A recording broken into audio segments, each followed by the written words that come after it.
Good afternoon. A state of emergency has been declared in Barrie as the mayor vows to reclaim the streets. Mayor Alex Nuttall is citing crime and safety concerns. CTV's Rahim Ladhani joins us now with the latest after a morning news conference. Rahim.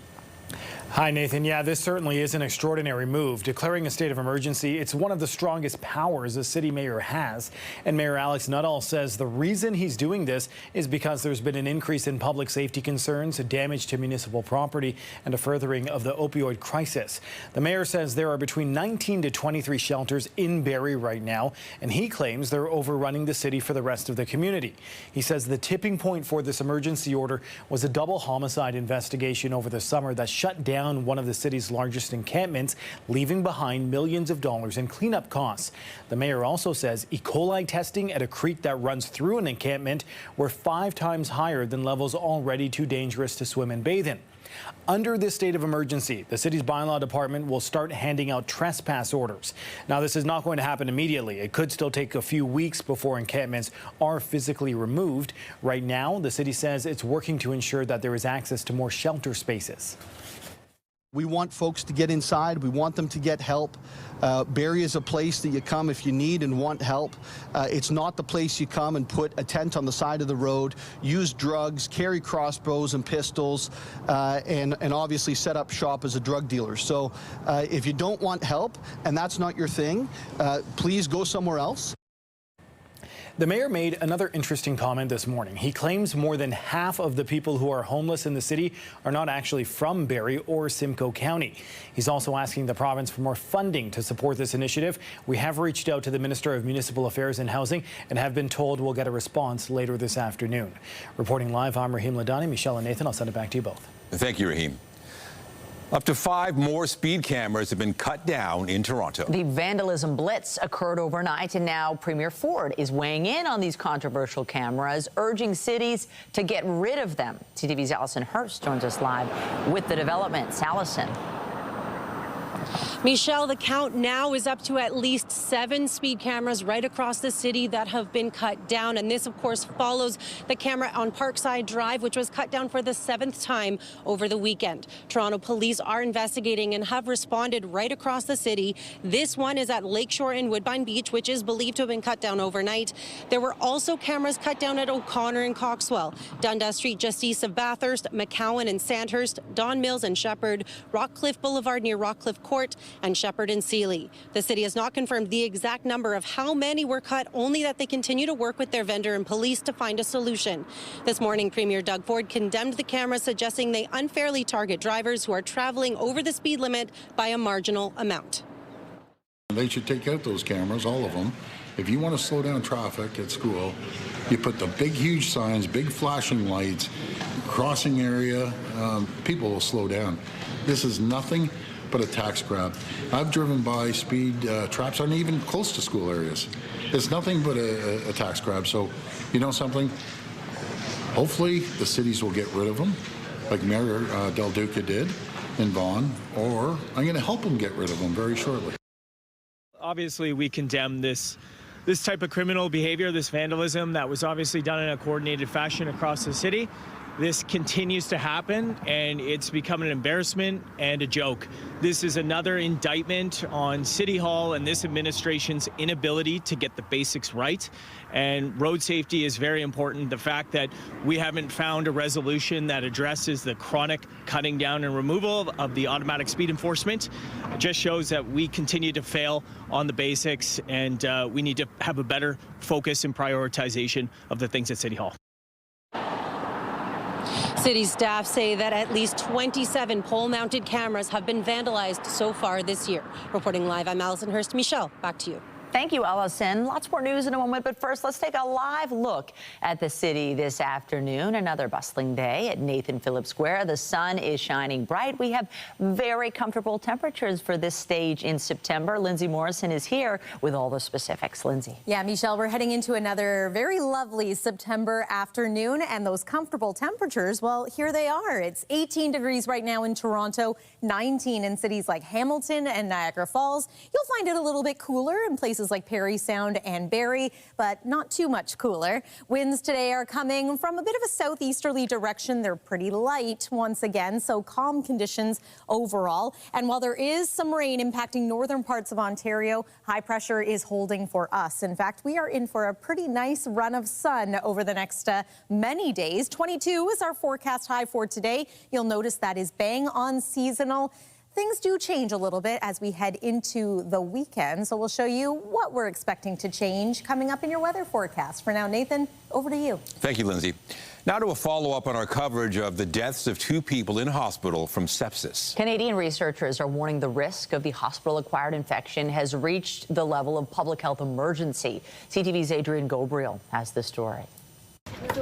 Identifying and treating sepsis quickly with an antibiotic can be the difference between life and death. Someone can go from being okay to really sick in a matter of minutes. Sepsis can occur when the body's immune system is attempting to fight off an infection, which triggers a reaction that can lead to severe organ damage and even death. In 2020, a report estimated that 75,000 cases of sepsis occurred in Canada, leading to roughly 18,000 deaths each year.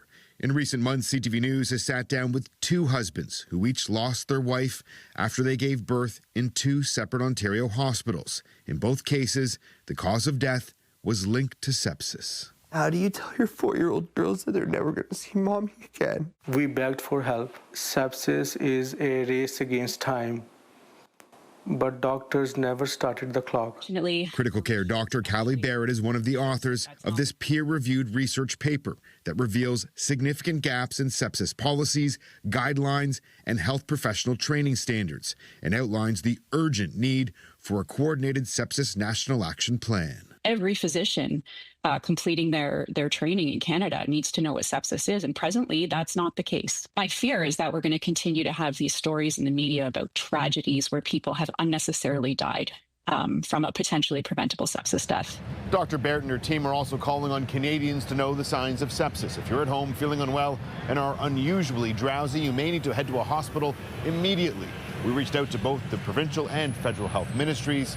We're told they're still preparing a response. Adrian Gobriel, CTV News, Toronto.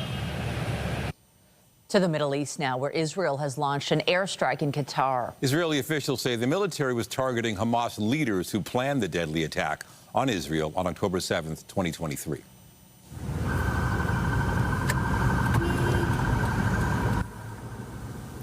Black smoke rose over the capital, Doha, where authorities acknowledged there was an attack. It wasn't clear if anyone was hurt. This is the second time the energy-rich nation has been directly attacked in the nearly 2 years of war between Israel and Hamas. And CTV's Scott Hurst is following the latest developments and joins us live. Scott, what are we learning about the strikes? Good afternoon, Nathan. This appears to be quite a dramatic expansion in Israel's effort to root out Hamas, further widening its campaign against the militant group. And if we can take you back to the video that you just showed, the video shows black smoke that was rising from the Qatari capital as explosions were heard in Doha after Israel carried out this attack against senior Hamas leadership there in Doha. The attack in the Qatari capital targeting the militant group's negotiating team. And of course, we have known that Qatar has long been mediating between Israel and Hamas in an effort to reach a ceasefire. However, it appears negotiations over ending the war in Gaza had been at a stalemate even before the new offensive there in Doha. Qatar's foreign ministry is denouncing the strike, calling it, quote, a blatant violation of international laws and norms.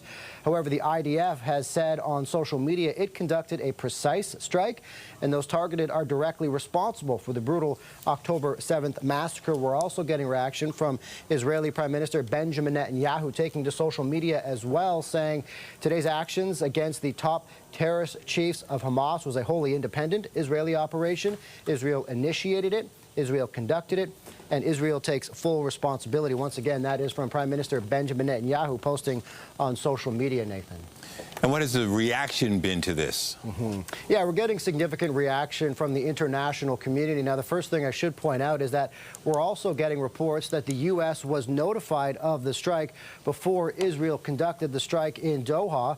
That is from senior White House officials who spoke on condition of anonymity. However, we are expecting more comment from the White House at some point later this afternoon. We should point out that the strike on Qatar, a key U.S. ally, is also home to a large U.S. military base. Now, in terms of international reaction, the UN Secretary General Antonio Guterres has condemned the attack on Hamas headquarters in Doha. However, the Israeli ambassador to the United Nations is applauding what he calls the courageous attack in Doha, saying there is no hiding place for terrorists. And so, of course, there is significant concern amongst the international community that this is just expanding, that this is a dramatic expansion in the campaign to root out Hamas, regardless of where they may be, Nathan. All right. Thank you, Scott. CTV Scott Hurst in the CTV National Newsroom. Thank you. Gaza's health ministry says 65 people have been killed by Israeli airstrikes over the past 24 hours. In Gaza City, the Israeli military has urged a full evacuation ahead of its planned expanded military operation. Israel dropped leaflets on neighborhoods in Gaza City ordering people out. The military has said it's going to obliterate the area in an offensive to wipe out Hamas. Israel demolished 30 high-rise buildings overnight, which it accused Hamas of using for military infrastructure. Residents of the city have been expecting an onslaught for weeks after Israel's plan to deal Hamas a fatal blow in what it says are the group's last strongholds. The United Nations says many families in the Gaza Strip can't leave even if they want to. Displacement sites are overcrowded, and it can cost more than $1,000 in transportation and other costs to move to southern Gaza. Israeli attacks on residential towers in Gaza City this week left many families on the streets without shelter or basic necessities. But many said they would stay, and there were no immediate signs of a mass exodus. Now to Nepal, where at least 19 people are dead after police opened fire on protesters. Dozens more have been injured at the protest over a social media ban.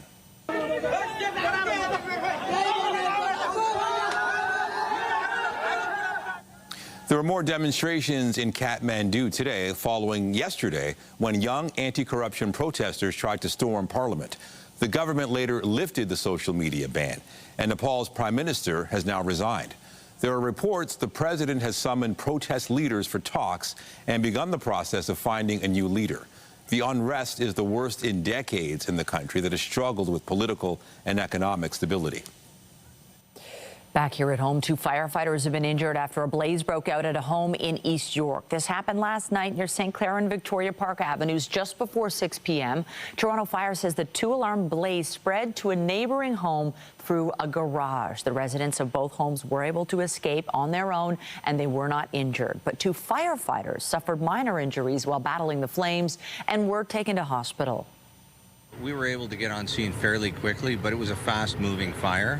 And we've had approximately 70 staff committed to this incident, as well as a number of support units. Was there any difficulty when it came to tackling this kind of fire? Just the fact that when we got here, there were 2 buildings involved at the same time. So we're doing multiple tasks at the same time, doing searches, doing firefighting, and 2 separate structures. And you're waiting for your backup crews to arrive. Fire officials say they will be holding the scene until the morning as crews investigate the cause of the blaze.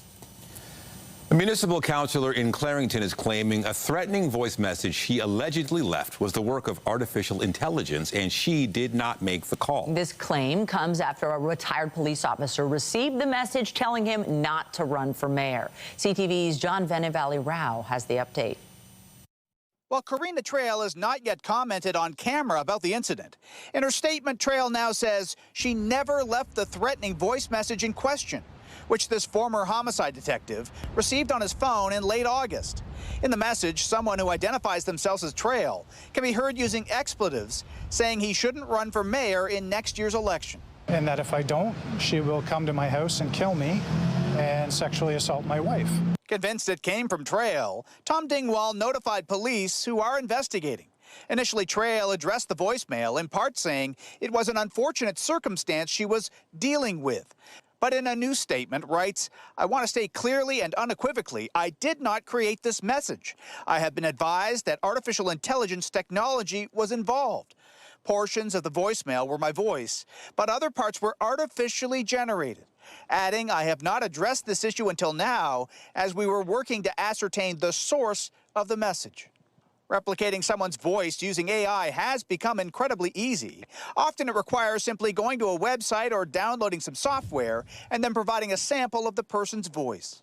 The tools nowadays, with around 20 seconds worth of voice, you can do an awfully good job. Any public figure, it has no hope of protecting their voice.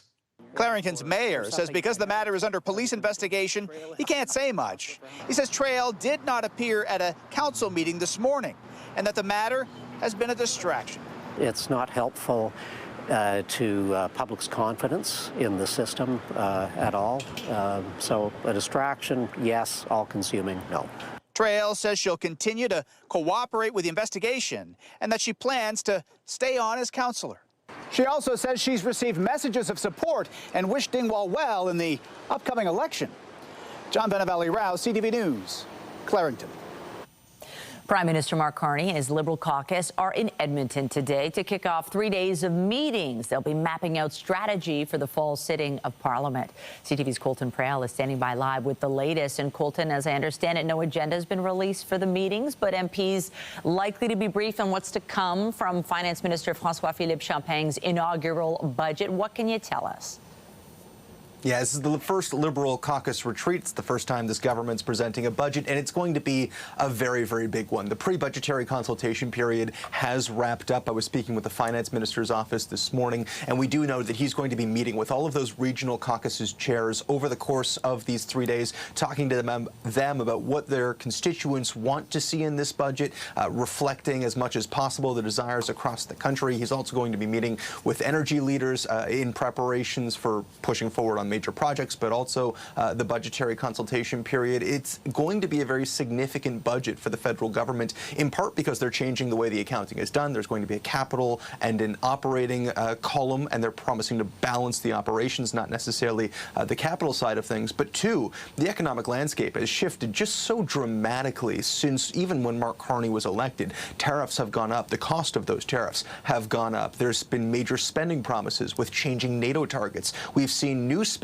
from the federal government with regards to the relief funds for industries impacted by tariffs that weren't planned out in that electionary period where we saw them issue a costed platform. All of this changes the math a little bit, and so there are big questions as to how the Liberal government is going to afford all of these promises and all of these spendings that they've announced over the past several months. Wayne Long, Secretary of State for the CRA, was speaking with Vashi Kapelis last night, our colleague on CTV's Power Play, and he was very clear that he wants people not to prejudge this budget, to wait for it to come out to see how they're planning to do this. But there has been ample speculation about whether or not this government is going to have to make cuts in order to reach the financial targets they have promised, because the spending has increased. James Maloney is the caucus chair. He's also a Toronto area MP. He caught up with my colleague Abigail Beeman in Edmonton this morning, where again the question of cuts was posed to him. Have a listen to what he said. I don't know about cuts or anything. I mean, there's all speculation about all kinds of things. But look, caucus cohesion is important all the time. You know, we succeed as a team and fail as a team, and we've got an amazing team. And ultimately, this is the question. You know, how is the government going to pay for things? They have not necessarily or directly said that there won't be cuts, you know, but they are shying away from confirming that. This just days after Mark Carney described the budget as being an austerity budget in French. And so how they go about communicating this first to caucus and then to Canadians is going to be really interesting to watch in this fall session, because we've seen a number of different polls now recently where the economy and pocketbook issues are quickly becoming the #1 concern for Canadians. Colton Prale, will be interesting to see what their strategy is going forward. He's live in Ottawa for us. We appreciate it. Anytime. In Brampton this morning, Conservative leader Pierre Poilievre called on the Prime Minister to adopt the Tories' plan to deal with Canada's housing crisis.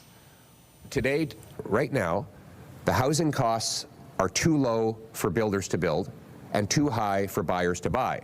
And you would say, well, how could it be both of those things? Well, because the lion's share is going to the government. It doesn't go to these guys. The guys who swing the hammers back here, they're not getting the money. The money is going to government bureaucrats, municipally, provincially, and federally. And what I'm saying is, let's cut the government cost out of housing. Get rid of the sales tax, cut the development charges in half, speed up the permits, zero tax on reinvested gains.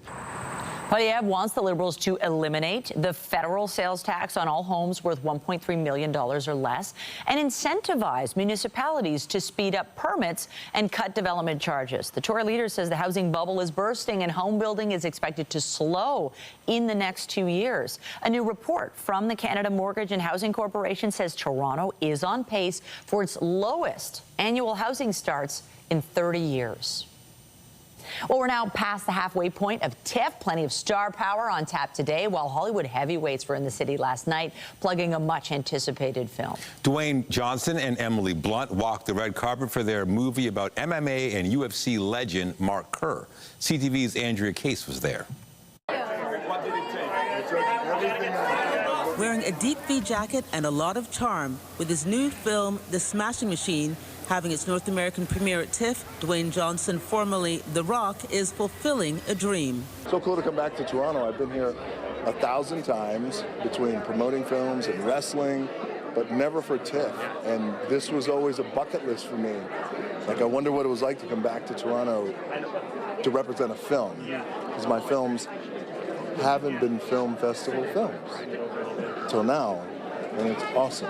Johnson plays MMA fighter and UFC pioneer Mark Kerr. He's another level of human being. He really is. I mean, through the whole process of this, I got to know him beyond what his public persona is, and he's just an incredible human being. Kerr could not believe it when director and fight fan Benny Safdie called him about making the film. He said that each time you make a film, you hope to learn something about yourself. Yes. What did you hope to learn about yourself in this film? Well, I guess I just wanted to I wanted to just be more present in life and just kind of have a different perspective on it, you know, and I think that's something that I learned about here, was to follow what excites you and be present. Emily Blunt plays Kerr's wife, Dawn Staples, in the film, which is already getting a lot of award buzz. Andrea Case, CTV News. Scarlett Johansson holds the record for being the highest-grossing actor in box office history, and she also made a stop at TIFF. Johansson walked the red carpet for Eleanor the Great, which marks her feature film directorial debut.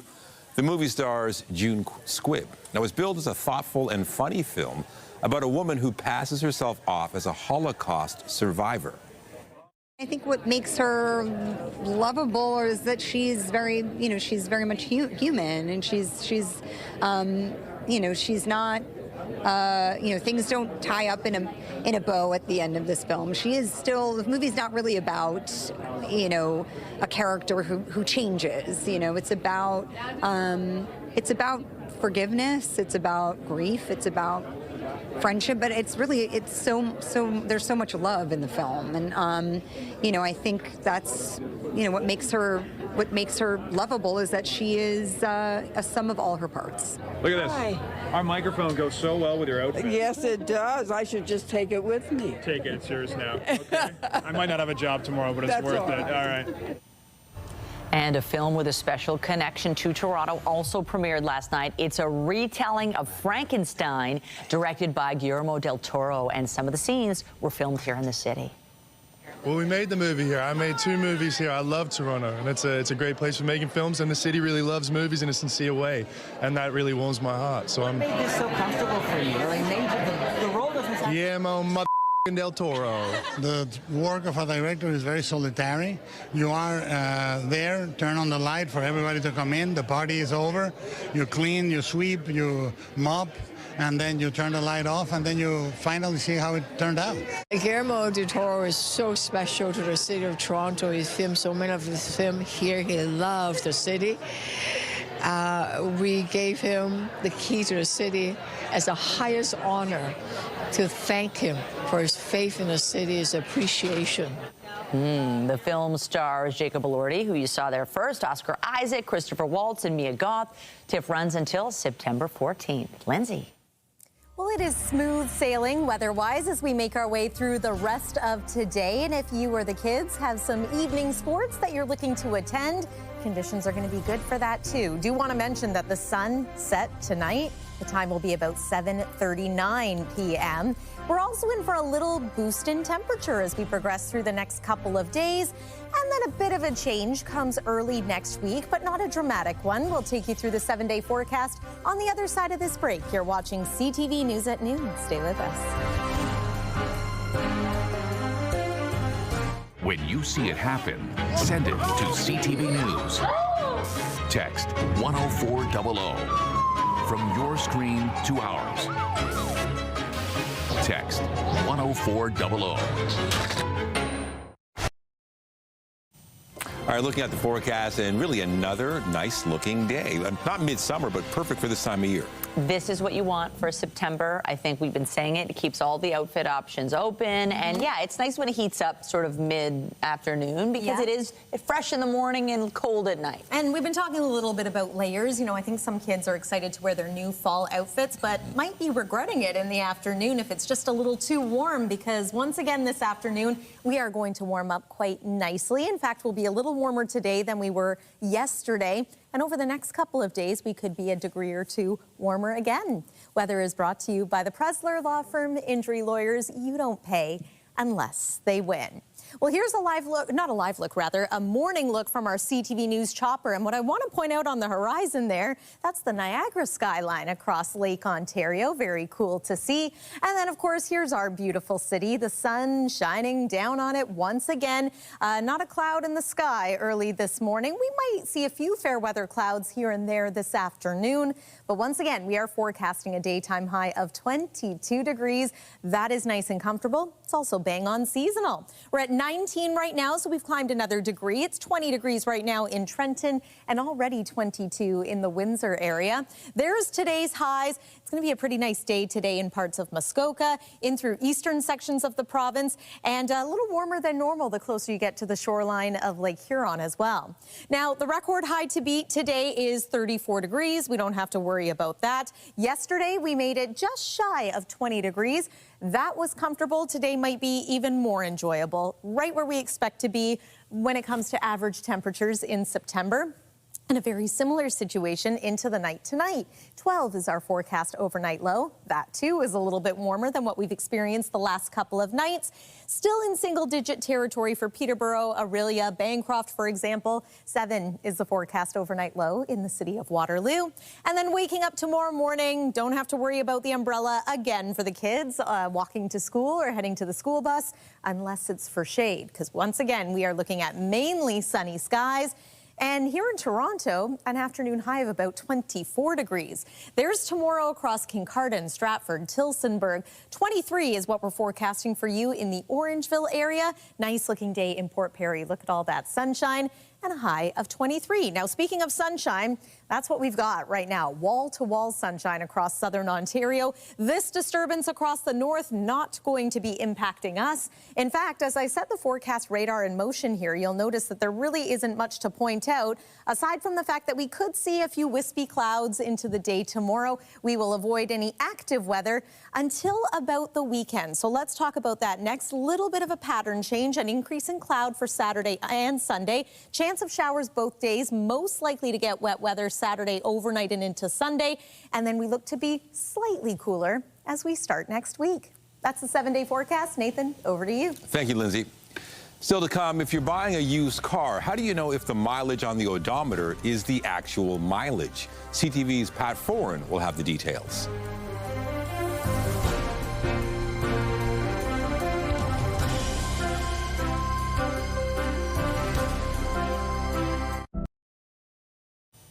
Imagine buying a car that has a lot more mileage than appears on the odometer. Rollbacks on the mileage is a type of fraud. Getting a vehicle history report through Carfax or Service Ontario can help reveal the fraud, but it's no guarantee. CTV's Pat Foran reports. What did you first think when they said the odometer might be rolled back? Well, I was completely surprised and taken back by it. Gabriel Graziano of Woodbridge purchased a 2019 Ford F-150 2 years ago. At the time, he checked the Carfax report, and it showed no issues with the mileage. But he just went to trade in the truck to buy another vehicle, and now the Carfax report states potential odometer rollback. Obviously, it's going to affect my resale value and my trade-in value, which it did. The truck currently has 153,000 kilometers on the odometer, but now it appears the actual mileage is closer to 200,000. Graziano believes the odometer was rolled back by about 44,000 kilometers.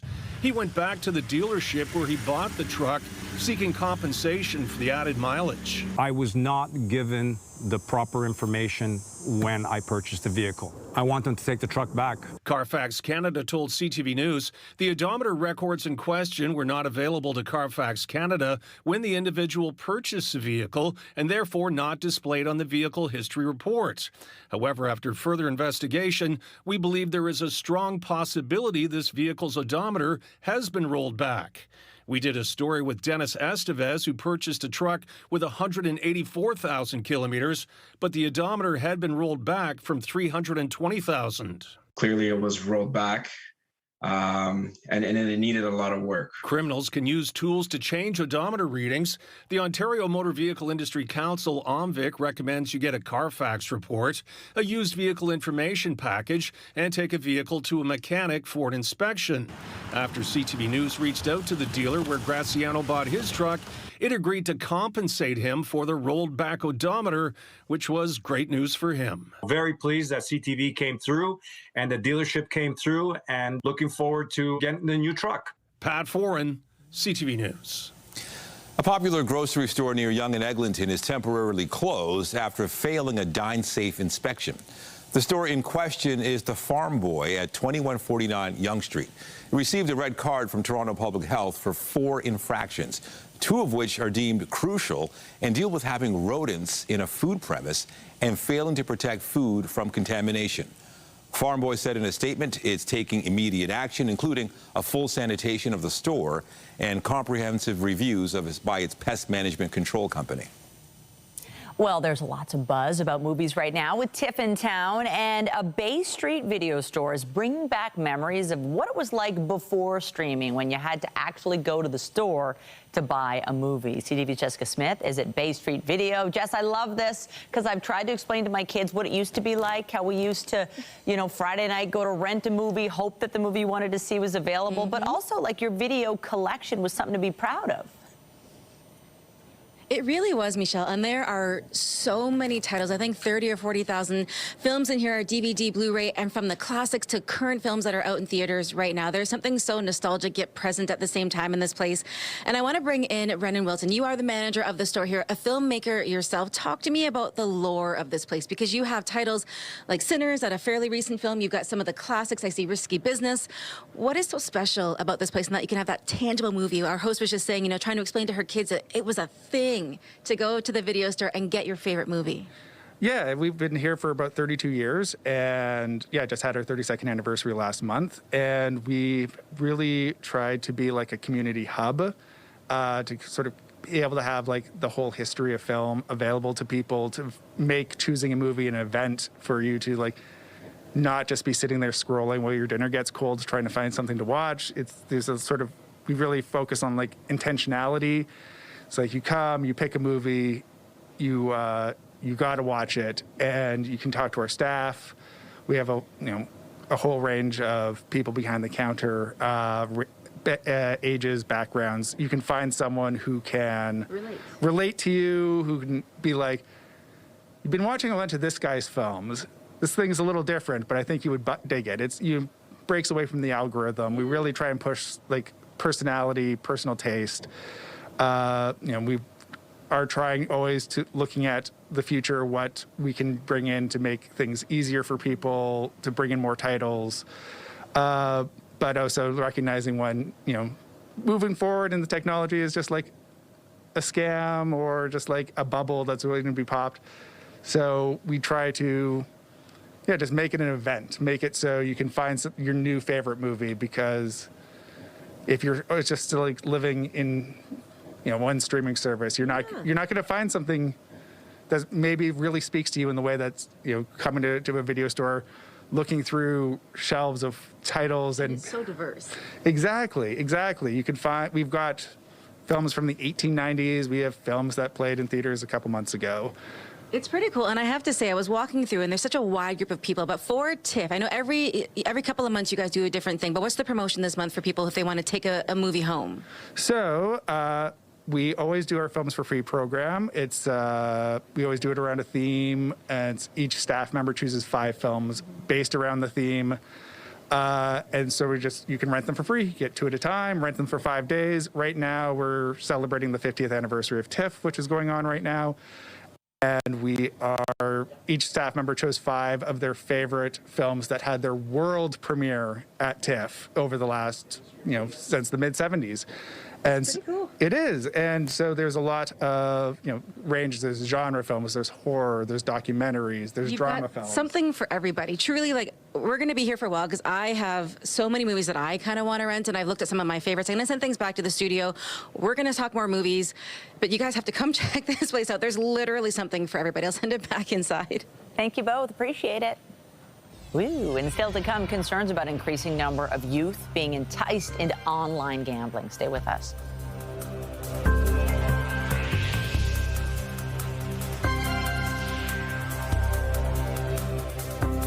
Get Toronto's top stories, breaking news alerts, and watch live. Download the CTV News app.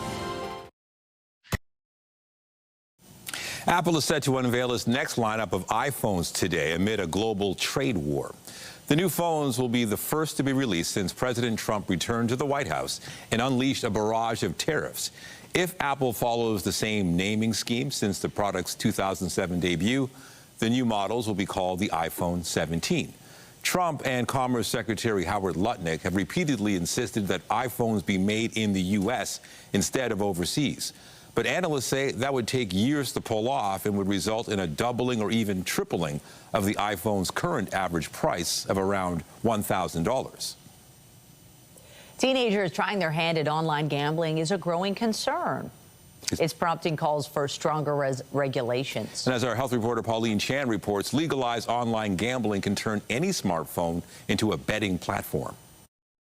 About 18 months after single-event sports betting was legalized across Canada in August 2021, Dr. Sean Kelly says he began seeing adolescents, mainly boys, coming in with online gambling-related problems. It tends to be at the lower end, 12 to 13, all the way up to their young 20s. But the thing that really drove home how influential online gambling ads are was an incident with one of his own kids. Asked me what the difference between plus minus and an over under was.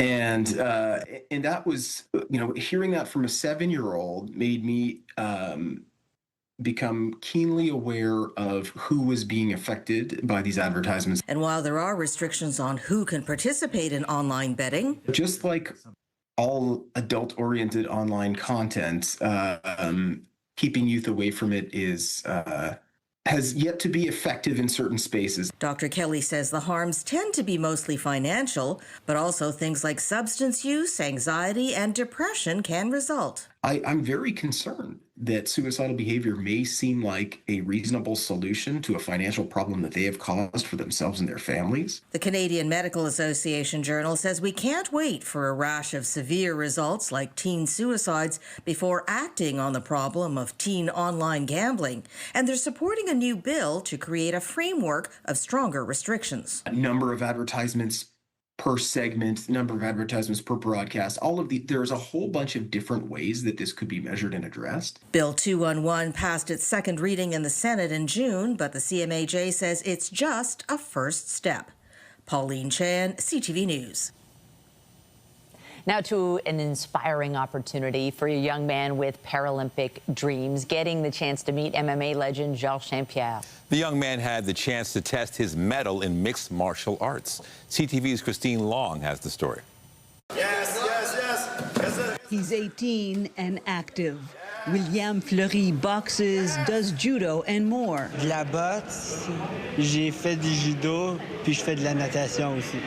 fait du soccer, fait du ski. Pushing past his physical limitations, which includes visual impairment, William is also learning mixed martial arts. He stepped into the cage with Georges St-Pierre, who is considered one of the best fighters in MMA history.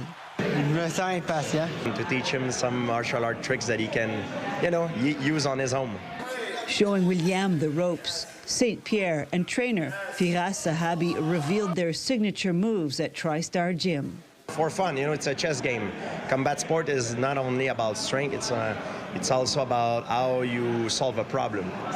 This session was set up by the Shine Foundation, a charitable organization that aims to improve the lives of youth living with severe physical disabilities by helping make their dream come true. On dit toujours de William que c'est notre exemple à suivre. William's dad says St-Pierre has always been the example to follow. On the big screen and certainly on the mat, St-Pierre is incredibly tough, but says meetings like this are a win-win. Sometimes we take health for granted, but when I meet people like him that struggle every day, and makes me appreciate life, so it's good for me as well. And it certainly inspired William to keep at his Paralympic dream. Christine Long, CTV News. Nice. Coming up, the signs of the fall season coming early in Atlantic Canada. We'll get to the root causes.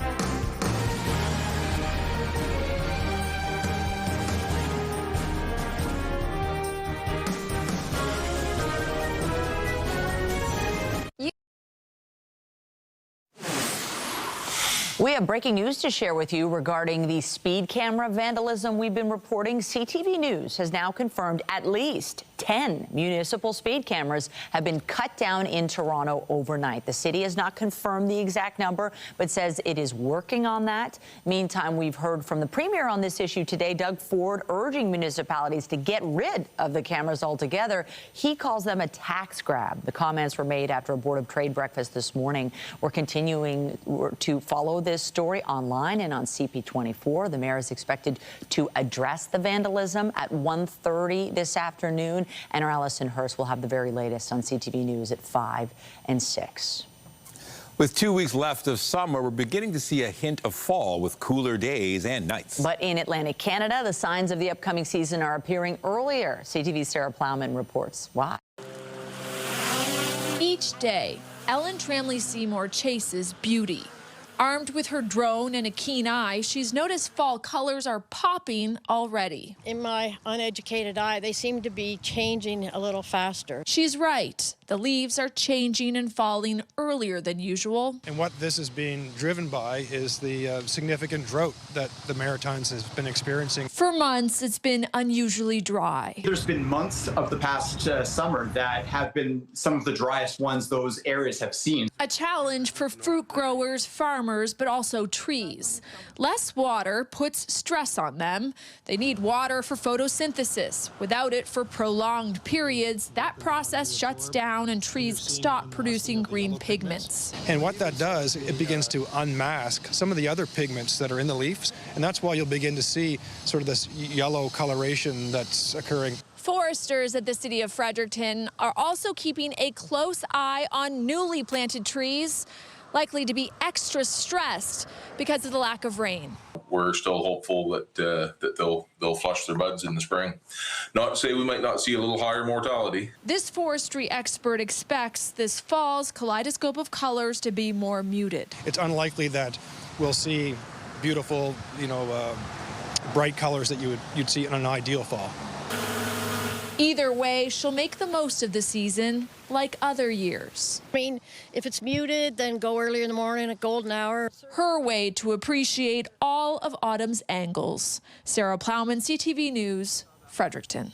That's a lovely way to look at it. Here in Toronto, I got to say I'm glad when you look at the trees right now, you're not seeing them turn, at least not in my neighborhood. Not yet. Yeah, you know, it's funny because a lot of times on the DVP, you'll see the trees there, and I'll notice it, but I have not noticed it. Everything so far is still green, although I am liking this shift as we gradually move into fall. No hurry as far as the colors changing. Yeah, I mean, we'll give it a couple of weeks. Yeah. I think by the end of September, early October, that's usually a pretty good time to start seeing some color change. But it's true, we're also going to watch for some leaf fall that could happen. We also had a very dry summer, not as bad as Atlantic Canada, and we are looking at a dry week this week as well. First, here's overnight tonight. 12 for the low, mainly clear skies, comfortable, pleasant overall. And then tomorrow, maybe a degree or two warmer than we were today even, which is a degree or two warmer than yesterday. So feeling a little bit like summer again through the middle part of the week. Here is the school day forecast for anyone. Again, a light sweater or a light jacket, probably a good idea in the morning hours. You're not going to need it, though, in the afternoon. And then the 7-day forecast looks like this. So a run of sun right through the rest of this work and school week. Things do change a little bit as we head into the weekend. Maybe some unfortunate timing. Looks like an increase in cloud cover. The chance of showers both days. Best chance for wet weather looks like it's going to be Saturday night and overnight into Sunday. And then a slight cool down as we make our way through the early part of next week, but nothing too dramatic. Nathan and Michelle. All right, good to know. Thanks, Lindsay. And that is CTV News at noon. Remember, you can get Toronto's breaking news all day long on CP24 and at ctvnewstoronto.ca. For Lindsay Morrison and all of us here, have a pleasant afternoon. I'm Michelle Dubé. And I'm Nathan Downer. Be sure to join us later for CTV News at 5 and 6. Have a great afternoon.